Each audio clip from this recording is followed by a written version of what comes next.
Hey, this is totally impromptu. I usually do my lives on Friday, and you know what though? I'm gonna try to commit to when I have extra stuff, getting on and just popping on. I'm not really a blog writer, as most people see my blogs, although I try to keep up. But I just did Augusta 70.3, and I came out of there with some great tips that I think that I can pass along.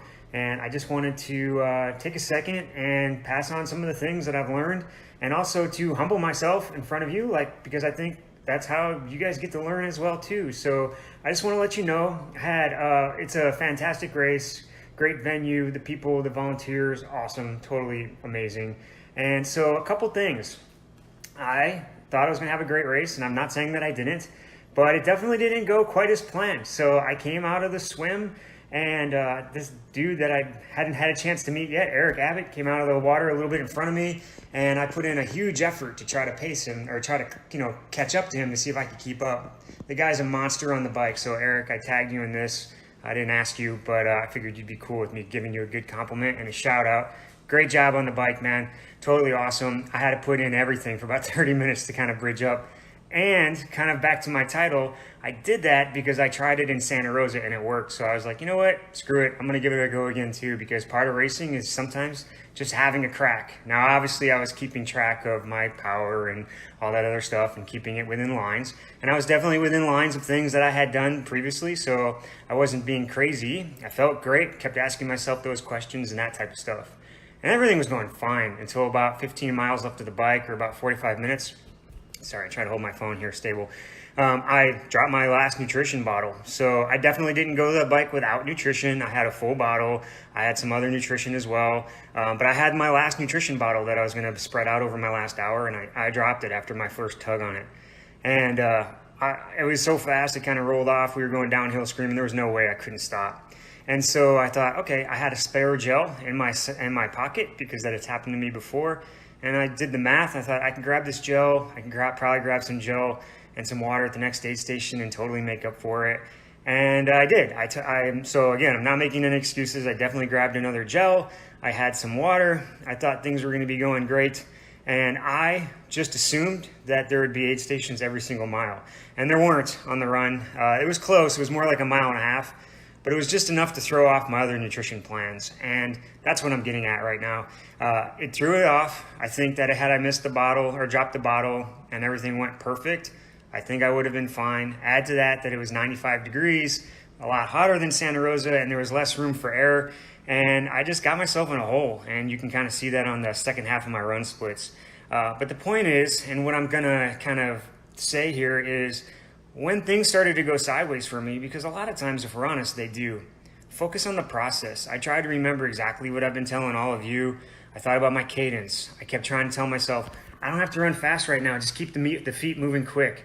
Walk the aid stations. Take that little extra second. Try to catch up on water when they were there. Take your extra gels.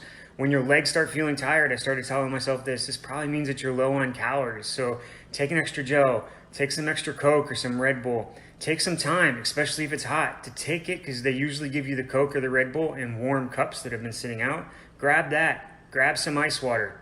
Dump the ice water over your head, and then pour the Coke or the Red Bull into the ice. I'm not gonna lie. Like, my hands were cramping. So they freeze up like this, and I'd have to kind of. So I knew I was super getting dehydrated. I thought about walking, but then I'd start doing the math on, oh my gosh, if I walk, I'm gonna have just more time out here. I was so dehydrated, to be honest with you, that with the last half a mile, I think we said on one of my lives or my podcasts, I try not to take water on the last aid stations, because I try to respect the finishers that are out there that have more time out there than I do, and I'm finishing up.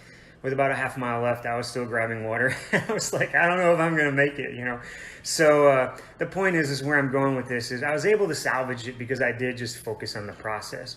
I thought about good hip drive. I thought about trying to keep my cadence up. I thought about not worrying about pushing off. I thought about just trying to maintain form. I thought about doing some of the walk runs that I was going to do. I started doing the math on, okay, I got 3 miles left. So if I did like maybe 3 9-minute runs, 1-minute walks, that's going to probably get me close to the finish. All those things, just stay engaged. That's the biggest thing that I can tell you to do. Find ways to stay engaged, because it really, really helps. And it will pull you through. And the other thing I kept thinking about is what's going to feel like when I'm done on that car ride back. But that's a big thing. I just wanted to let you know, look, we all go through it. We all battle through low points. It's what you do in those low points that really matter. Anyone can pull off a great day when everything feels great, right? And those are fun. But a lot of times, most of the time, people are going to have some issue. So figure out ways to get through it. You can do it. And then if you are having an issue, like Tanya, she's been struggling with a sore ankle, and she made the right call. We talked about going in. She probably wasn't going to do the run. She's such a warrior. She tried anyway, but she made the right call. She balanced it out because there will be another race. Get healthy. This is supposed to be fun. Injuring yourself on purpose is not fun. So I'm proud of her for making the smart decision and refocusing on whatever's next. So because they will come and they will go.